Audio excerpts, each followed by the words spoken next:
Try to explain to these congressmen and women what they're doing with it. We're going to dip in and out as the news warrants throughout the morning. Stay tuned.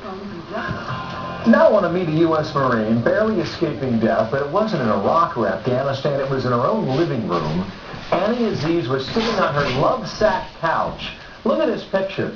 That tractor came crashing through the wall of her home and trapped her. How she survived is just amazing. Annie Aziz, live with us this morning in Salt Lake City, Utah. Good morning to you. I've seen these pictures. It's an unbelievable thing that you're alive today. Annie, good morning to you. How you feeling? Good morning. I'm alive. It's been a rough ride and rough recovery, long road ahead, but I'm grateful to be alive. Well, I bet. Hey, where did that tractor come from, Annie?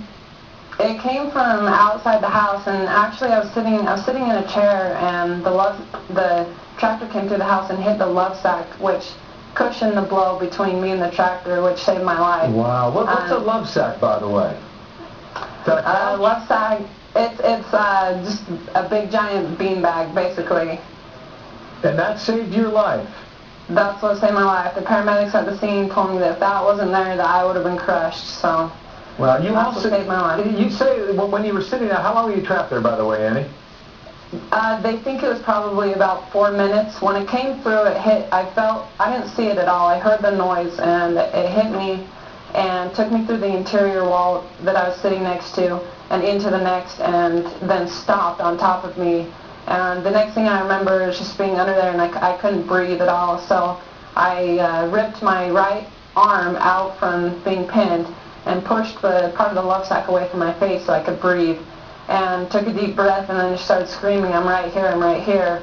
And I could hear the men running around trying to find me, and I felt one of the men grab my leg. Part of my leg was the only thing exposed, and I kind of felt a little bit like, okay, they know I'm here. So I stopped screaming and just tried to calm down and breathe, because my lungs were being crushed, so it was hard to breathe as it was. Wow, so you get out of there. It's a funny thing to say. I mean, I don't know if it's funny, but the irony, I mean, that a couch saved your life. I know. And you're here today to tell the story. You say your Marine training helped you? How so?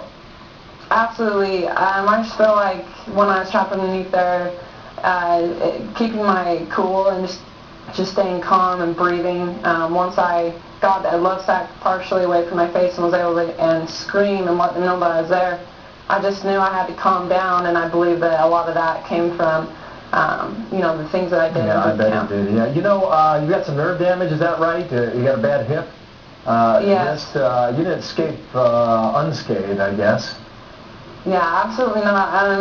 It's been, like I said, I'm grateful to be alive, but I actually found out yesterday that I do have permanent nerve damage, and I have a wrist that's pretty mangled up, and my knee and my hips. So it's going to be a long recovery, but I am grateful. Hang in there. You're one tough young lady, and it seems you. like your spirits are high. So stay that way. Thank you, Annie. Thank you. From Salt Lake City, Utah. Annie Aziz with us this morning. Wow. 11 minutes now before the hour. Thanks, Annie. Thank you.